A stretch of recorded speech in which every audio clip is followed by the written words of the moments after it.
दोस्तों, इस वीडियो में हम बिहार शिक्षक भर्ती में पूछे गए प्रीवियस ईयर के क्वेश्चंस को डिस्कस करेंगे विथ आंसर और साथ ही साथ यह जानने की कोशिश करेंगे कि वह प्रश्न किस बुक से और किस लेसन से पूछा गया है। तो आज का जो यह पेपर है वो क्लास 6 to 8 का जनरल स्टडी का पेपर है और इसमें हिस्ट्री के सारे क्वेश्चंस लिए गए हैं। तो आइए देखते हैं, सबसे पहला क्वेश्चन क्या है कि किसके नेतृत्व में संथाल विद्रोह 1855 से 1856 हुआ। अर्थात यहाँ पे यह बताना है कि ये जो संथाल विद्रोह 1855 में हुआ था वो किसके नेतृत्व में हुआ था। तो ऑप्शन है राजकुमार शुक्ल, एस.एन. सिन्हा, सहजानंद सरस्वती, उपयुक्त में से एक से अधिक या उपयुक्त में से कोई नहीं। तो देखिए, ये जो क्वेश्चन है वो पूछा गया था बिहार बोर्ड की क्लास 9th से और लेसन का नाम है वन्य समाज और उपनिवेशवाद। इसमें संथाल विद्रोह के अंतर्गत लिखा है कि 30 जून 1855 को भगनाडीह गांव में संथालों की एक सभा आयोजित की गई। इसमें 400 गांवों के 10,000 संथाल अपने अस्त्र शस्त्र के साथ एकत्र हुए और सभा में ठाकुर का आदेश पढ़कर सुनाया गया। यह आदेश था जमींदारी, महाजनी तथा सरकारी अत्याचारों का विरोध करना तथा अंग्रेजी शासन को समाप्त कर सतयुग का राज, न्याय और धर्म पर अपना राज करने के लिए खुला विद्रोह किया जाए। सिद्धू और कान्हू ने स्वतंत्रता की घोषणा भी की। यह कहा गया कि अब हमारे ऊपर कोई सरकार नहीं है, हाकिम नहीं है, संथाल राज्य स्थापित हो गया है। इन आदिवासियों ने मिलकर गांव में जुलूस निकाले कि जुलाई 1855 में स्त्री एवं पुरुष के आह्वान पर संथालों का विद्रोह आरंभ हो गया। तो यहाँ पे हम क्या देखते हैं कि जो 1855 में संथाल विद्रोह आरंभ हुआ था वो सिद्धू और कान्हू के नेतृत्व में हुआ था। तो इस प्रश्न का जो उत्तर होगा वो उपयुक्त में से कोई नहीं होगा, क्योंकि यहाँ पे सिद्धू एवं कान्हू का कोई जिक्र नहीं किया गया है। इसके बाद अगला क्वेश्चन है 5 मार्च 1931 को कौन सी महत्वपूर्ण घटना घटी।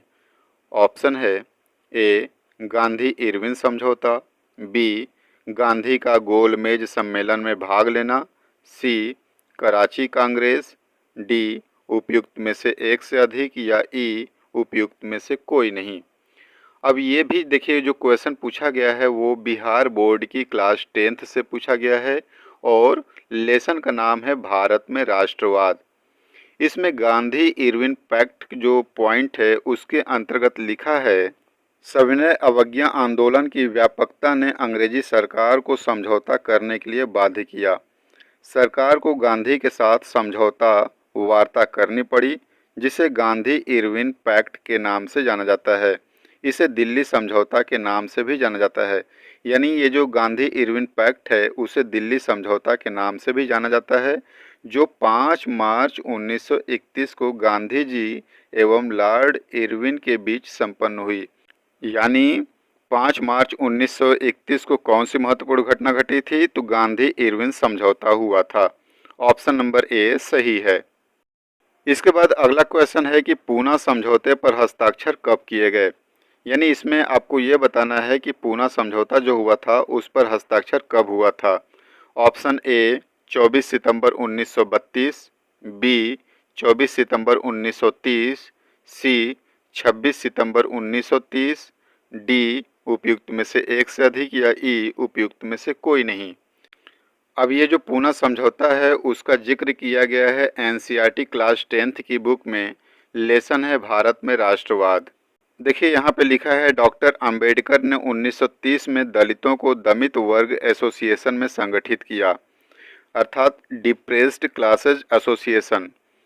दलितों के लिए अलग निर्वाचन क्षेत्रों के सवाल पर दूसरे गोलमेज सम्मेलन में महात्मा गांधी के साथ उनका काफ़ी विवाद हुआ। यानी महात्मा गांधी के साथ उनका दूसरे गोलमेज सम्मेलन में एक विवाद हुआ। जब ब्रिटिश सरकार ने अंबेडकर की मांग मान ली तो गांधी जी आमरण अनशन पर बैठ गए।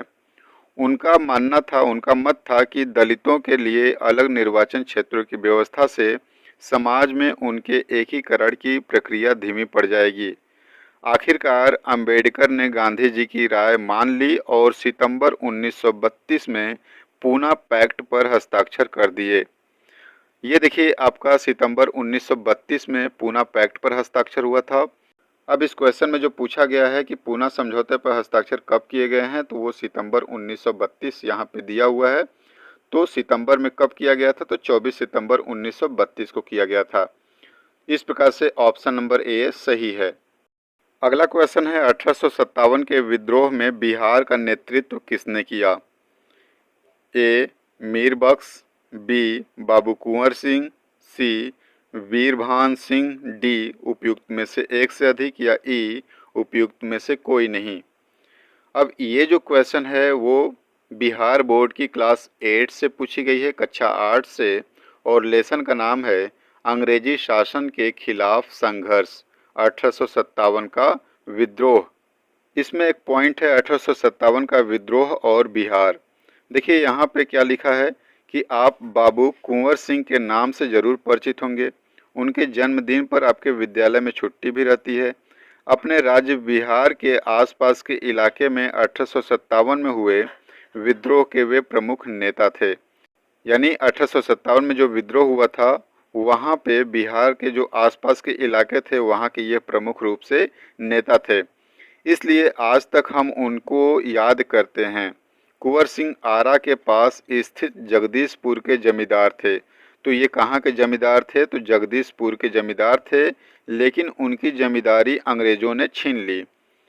विद्रोह की योजना बनाने में तो वे शामिल नहीं थे, लेकिन जैसे ही दानापुर छावनी के सैनिकों ने विद्रोह किया और आरा की ओर बढ़े, कुंवर सिंह अपने साथियों के साथ उनसे मिल गए और उनका नेतृत्व संभाल लिया।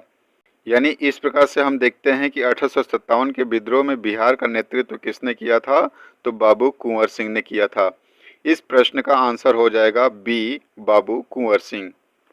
नेक्स्ट, भारतीय राष्ट्रीय कांग्रेस के किस अधिवेशन में चंपारण समस्या चर्चा का विषय बना? ए कलकत्ता 1911, बी पटना 1912, सी रामगढ़ 1940, डी उपयुक्त में से एक से अधिक, या ई उपयुक्त में से कोई नहीं। अब इस क्वेश्चन में आपको ये बताना है कि भारतीय राष्ट्रीय कांग्रेस का वह कौन सा अधिवेशन था जिसमें चंपारण समस्या का चर्चा किया गया। तो ये क्वेश्चन पूछा गया है बिहार बोर्ड की क्लास 10th से। भारत में राष्ट्रवाद नाम का लेसन है और चंपारण आंदोलन के अंतर्गत यहाँ पे लिखा है कि नीलहों के इस अत्याचार से चंपारण के किसान त्रस्त थे। इसी समय 1916 ईस्वी में कांग्रेस के लखनऊ अधिवेशन में चंपारण के ही एक किसान राजकुमार शुक्ल ने सबका ध्यान इस समस्या की ओर आकृष्ट कराया तथा महात्मा गांधी से चंपारण आने का अनुरोध किया। इसमें देखिएगा 1916 में कांग्रेस का अधिवेशन हुआ था लखनऊ में, और लखनऊ अधिवेशन में ही चंपारण समस्या का जिक्र किया गया था, और वहाँ पे चंपारण का ही एक किसान थे जो कि राजकुमार शुक्ल थे। इन्होंने महात्मा गांधी से अनुरोध किया कि वे चंपारण आए और किसानों की समस्या को हल करें। इस प्रकार से यहाँ पे जो क्वेश्चन का आंसर होगा वो हो जाएगा उपयुक्त में से कोई नहीं, क्योंकि यहाँ पे ऑप्शन लखनऊ तो दिया ही नहीं है। यहाँ पे ऑप्शन केवल है कलकत्ता, पटना, रामगढ़। लेकिन अधिवेशन कौन सा हुआ था? तो 1916 में लखनऊ अधिवेशन हुआ था, जिसकी अध्यक्षता अंबिका चरण मजूमदार ने किया था। हमारा अगला प्रश्न है कि बिहार यूथ लीग का गठन कब हुआ? सन 1930 में, 1928 में, 1940 में, उपयुक्त में से एक से अधिक, या उपयुक्त में से कोई नहीं। इनमें से वो कौन सा ऑप्शन है जब बिहार यूथ लीग का गठन किया गया था? तो देखिएगा इस प्रश्न का क्या उत्तर होगा कि बिहार यूथ लीग की स्थापना या गठन 1928 में मोतिहारी अर्थात पूर्वी चंपारण बिहार में प्रसिद्ध क्रांतिकारी और स्वतंत्रता सेनानी प्रोफेसर ज्ञान साहा के कहने पर की गई थी। यहाँ पे इस क्वेश्चन का जो आंसर होगा वो सन 1928 होगा, यानी ऑप्शन नंबर बी सही है। बिहार यूथ लीग का गठन 1928 में हुआ था। नेक्स्ट क्वेश्चन है कि 6 अप्रैल 1930 को चंपारण में नमक सत्याग्रह का नेतृत्व किसने किया? तो ऑप्शन है बिपिन बिहारी वर्मा, लक्ष्मी नारायण झा, रामलाल प्रसाद। इनमें से वह कौन हैं जिन्होंने 6 अप्रैल 1930 को चंपारण में नमक सत्याग्रह का नेतृत्व किया था। तो देखिएगा, ध्यान रखिएगा, यहाँ पे जो ऑप्शन है बिपिन बिहारी वर्मा, इन्होंने ही 6 अप्रैल 1930 को चंपारण में नमक सत्याग्रह का नेतृत्व किया था। तो इस प्रकार से जो ऑप्शन ए होगा वो सही हो जाएगा, बिपिन बिहारी वर्मा। इस सेशन का एक लास्ट क्वेश्चन है कि मशहूर नारा इनकलाब जिंदाबाद किसने दिया? हकीम अजमल खान, चंद्रशेखर आज़ाद, हसरत मोहानी, इनमें से वो कौन है जिन्होंने इनकलाब जिंदाबाद का नारा दिया था? तो ये ऑप्शन नंबर सी सही हो जाएगा कि हसरत मोहानी ही हैं जिन्होंने इनकलाब जिंदाबाद का नारा दिया था, ऑप्शन नंबर सी। तो दोस्तों, आज के वीडियो में बस इतना ही। मिलते हैं अगले वीडियो में एक नए टॉपिक के साथ। तब तक के लिए हमें इजाज़त दीजिए अपने दोस्त विनय को। नमस्कार।